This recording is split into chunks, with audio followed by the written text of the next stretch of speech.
Good morning all of you. ఈ సినిమాకి సంబంధించిన యూనిట్ పర్సన్స్ ఎవ్వరూ నాకు తెలియదు. మామూలుగా మనం ఏదైనా సినిమా ఫంక్షన్స్కి వెళ్ళినప్పుడు మాట్లాడమంటే అది మనకు అందరితో పరిచయం ఉన్నటువంటి వాళ్ళు చూసిన స్టార్స్ అందరితో మనకు ఒక ర్యాప్ ఉంటుంది కాబట్టి మాట్లాడతాం, సినిమా గురించి రాస్తాం, సినిమా గురించి కొంచెం అప్రిషియేట్ చేస్తాం. కానీ దీంట్లో ఏ ఒక్కళ్ళు నాకు తెలియదు. తర్వాత రివ్యూ చేస్తున్న టైంలో సినిమాల టైటిల్స్ చూస్తుంటే అక్కడ మధురా శ్రీధర్ అనేటువంటి పేరు ఒకటి నోన్ నేమ్ అది ఒక్కటి కనిపించింది తప్ప మిగతా ఎవరు సరే మురళీ గారు ఆర్టిస్ట్గా తెలుసు.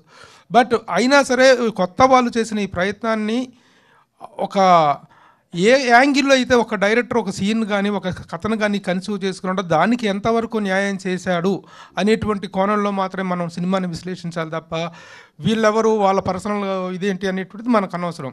How much the film is entertaining and engaging from class to the last frame work అనేటువంటి పాయింట్ ఆఫ్ వ్యూలో సంజీవ్ రెడ్డి గారు కూడా అనవసరం లేదు. I really save real brother.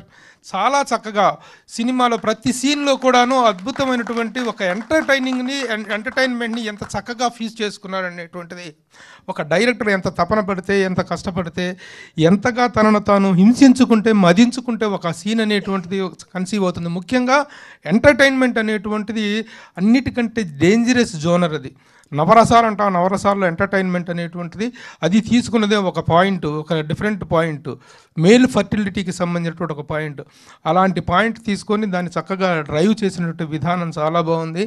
ఆర్టిస్టుల పర్ఫార్మెన్స్ను కానీ మ్యూజిక్ తెచ్చుకుంటాం కానీ ఏదైనా director is the captain of the ship. తెర మీద కనిపించే పూచిక పొల్లకు కూడా పూచీకత్తు దర్శకుడిదే. The credit must be given to the director. And at the same time ఇలాంటి సినిమాలు తీస్తున్నప్పుడు నిర్మాత యొక్క మైండ్ సెట్ ఎలా ఉంటుందంటే జడ్జిమెంట్ చివరిదాకా రాదు, ఎలాంటి అవుట్పుట్ వస్తుందో తెలియదు. అలాంటి ఒక సందిగ్ధం నలిగిపోయేటువంటి వ్యక్తి నిర్మాతలు.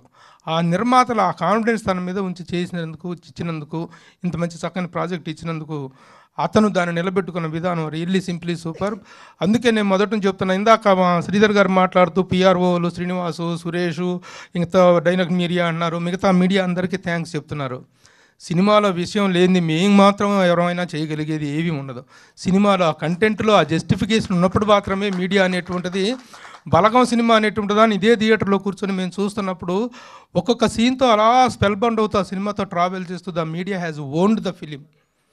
అలాగే ఎన్నెన్నో చిన్న సినిమాల విజయం వెనుక మీడియా ఉంది.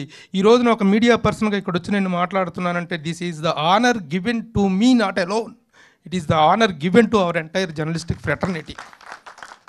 కాబట్టి ఒక మంచి సినిమా వచ్చినప్పుడు మా బాధ్యతను ఎవ్వరూ మాకు గుర్తు చేయాల్సినటువంటి అవసరం లేదు. We are there for promoting a good film, to encourage a good film. కానీ కొన్ని చిన్న సినిమాల విషయంలో కొన్ని మరి ఎందుకు ఆ పిఆర్లో రిలేషన్స్లో లోపం ఏమో తెలియదు, కానీ కొన్ని మంచి సినిమాలు కూడా కిల్ అవుతున్నాయి, మనం చేయలేకపోతున్నామేమో అనేటువంటి బాధ, తపన, ఆవేదన కలుగుతుంది. నిజంగా ఈ మధ్య 2-3 మంచి సినిమాలు చూడటం జరిగింది. అయితే ఆ సినిమాలకి ఎందువల్ల మిస్ అయిందో తెలియదు, కానీ మీడియా సపోర్ట్ అనేటువంటి కొంత మిస్ అయింది అనేటువంటి ఫీలింగ్ కలుగుతుంది. కానీ మీడియా ప్రతి సినిమాని కూడాను అలాగే ఆ పిఆర్ మెయింటెన్స్ కూడా వెరీ మరీ ఇంపార్టెంట్. దీంట్లో రకరకాలటువంటి ఇష్యూస్ ఉన్నాయి, అవన్నీ ఇప్పుడు మనం మాట్లాడుకోవడం కరెక్ట్ కాదు. ప్రతి చిన్న సినిమాను రంధ్రాన్వేషణ అనేటువంటి కోణంలో కాకుండా కూర్చున్న దగ్గర నుంచి సినిమాని ఆస్వాదిద్దాం, సినిమాని ప్రేమిద్దాం, సినిమా తాలూకు ఇన్ అండ్ అవుట్స్ని మనం చక్కగా విశ్లేషిద్దాం. అసలు నేను ఫిలిం క్రిటిక్స్ అసోసియేషన్ 3 సార్లు ప్రెసిడెంట్గా చేశాను. నన్ను film critic, senior film critic అంటారు. అసలు ఆ క్రిటిక్ అనే పదమే నాకు నచ్చదు. క్రిటిక్ అంటే విమర్శకుడు. ఎవరిని విమర్శిస్తారు, ఎవరిని విమర్శించే హక్కు ఎవరికి ఉంది? Nobody got right to criticise anybody. విశ్లేషణ అనేటువంటిది ముఖ్యం. ఒక సినిమాని పరామర్శించాలి, ఒక సినిమాని అభినందించాలి, ఒక సినిమాని ప్రోత్సహించాలి. అది మనం అలవర్చుకోవాల్సిన సంస్కారం తప్ప కూర్చున్న దగ్గర నుంచి రంధ్రాన్వేషణ చేయటం కాదు. కానీ ఈ రంధ్రాన్వేషణ కూడా చేయటం కాకుండా చీల్చి చెండాడాల్సిన సందర్భాలు కూడా వస్తాయి కొన్ని సినిమాల విషయంలో. ఆ రోజున మాత్రం వెనుకాడాల్సిన అవసరం లేదు. ఎందుకంటే సినిమాని ఏ కోణంలో అయితే స్టార్ట్ చేశారో ఆ కోణంలో సినిమాని ఎంత ఎంటర్టైనింగ్గా తీసుకెళ్ళగలిగారనేటువంటి దాన్ని మనం ఆలోచించాలి తప్ప, లేకపోతే కొన్ని సినిమాలు మింగుడు పడకుండా కొరుగుడు కాకుండా ఎందుకు తగలేస్తున్నారో, ఎందుకు కోర్టు తగలేస్తున్నారో, ఎలాంటి మీనింగ్లెస్ సినిమాలు తీస్తున్నారో కూడా మనం చూస్తూనే ఉన్నాం. కానీ థియేటర్లో కూర్చున్న ప్రతిసారి నేను మనస్ఫూర్తిగా కోరుకునేది ఒకటే, దేవుడా ఈ సినిమా గురించి 4 మంచి మాటలు రాసి ప్రోత్సహించే అవకాశం నాకు ఇవ్వని కోరుకుంటాను తప్ప ఈ సినిమాను గుచ్చేయాలి, ఈ సినిమాను పొడి చేయాలి, వ్యక్తిగతంగా ఎవరి మీద నాకు భిన్నాభిప్రాయం ఉన్నప్పటికీ సినిమా మీద సినిమా పట్ల నాకున్న లవ్ మీద మాత్రం ఎలాంటి డౌట్స్ అవసరం లేదు. అలాంటి సంస్కారంతో, అలాంటి రిఫైన్డ్ వే ఆఫ్ థింకింగ్తో మాత్రమే నేను సినిమాను చూస్తాను. అలాంటి దీంట్లో పరిధిలోకి వచ్చింది ఈ సినిమా. అందుకే ఈ సినిమాని చూస్తున్నంతసేపు I really felt entertained and engaged. కాబట్టి ఎంటైర్ యూనిట్కి నా హృదయపూర్వక అభినందనలు తెలియజేస్తున్నా. ఎవ్రీబడి ఎంత చక్కగా చేశాడో, వాయ్ ద నెక్స్ట్ డోర్ అన్నట్టుగా. నిజంగా ఇలాంటి క్యారెక్టర్ టేకప్ చేయటం, ఫెర్టిలిటీ విషయాన్ని దాని మీద జోకులు వేస్తారు, దాని మీద రకరకాలటువంటివి చేస్తారు. బట్ ద క్యారెక్టర్లో ఉన్న డెప్త్ని మాత్రమే తను అర్థం చేసుకొని తను చేయటం. కానీ girl at the next door లాగా తను ఎంత చక్కని పర్ఫార్మెన్స్ ఇచ్చిన అమ్మాయి. మనకి హీరోయిన్ అంటే అక్కడ ఆకాంక్ష ఊడిపడ్డటువంటి అందాల చందమామలు, జగదేక సుందరులు అవసరం లేదు.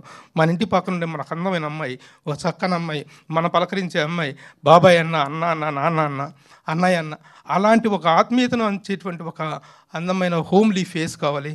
ఆ ఫేస్ ఆ అమ్మాయిలో ఉంది. ఇక నాన్నగా దొంగ నాన్న. ఎలాంటి నాన్న అంటే కూతురి భవిష్యత్తు కోసం తను ఎంత తప్పు చేస్తున్నాడో కూడా తెలియనటువంటి ఒక ప్రేమను తనలో నింపుకున్నటువంటి ఒక అద్భుతమైన క్యారెక్టర్. ఈ రోజున ఇలాంటి క్యారెక్టర్స్కి చాలా వ్యాక్యూమ్ ఉంది. పెద్ద పెద్ద నటులు, మహానటులు అందరూ కూడా వెళ్ళిపోయారు. ఒక మంచి క్యారెక్టర్ యాక్టర్ కావాలనుకుంటే పొరుగు రాష్ట్రాలకు పరిగెత్తాల్సిన అవసరం ఉంది. ఈ రోజున ఆ అవసరం లేదు, మేము ఉన్నాం ఇక్కడ అని చెప్పి నిరూపిస్తూ కొంతమంది ఆర్టిస్టులు వస్తున్నారు. వారిలో మురళీధర్ గౌడ్ గారు వండర్ఫుల్ యాక్టర్. అలా ఈ విధంగా మిగతా గోమట్టం కానీ, అభినవ్ గోమట్టం కానీ, తరుణ్ భాస్కర్ కానీ, ఎవ్రీబడి డిడ్. ఇక వెన్నెల కిషోర్ కామెడీ అద్భుతం. కాబట్టి in every aspect the film is very comprehensively good. And I request you all to be continuing the promotion కానీ మీడియా అంతా కూడా సపోర్ట్ చేయాలని కోరుకుంటూ once again all the best to the entire media. Thank you Prabhu garu, ఈ cinema గురించి ఇంత అద్భుతంగా మాకు మరోసారి తెలియజేసినందుకు.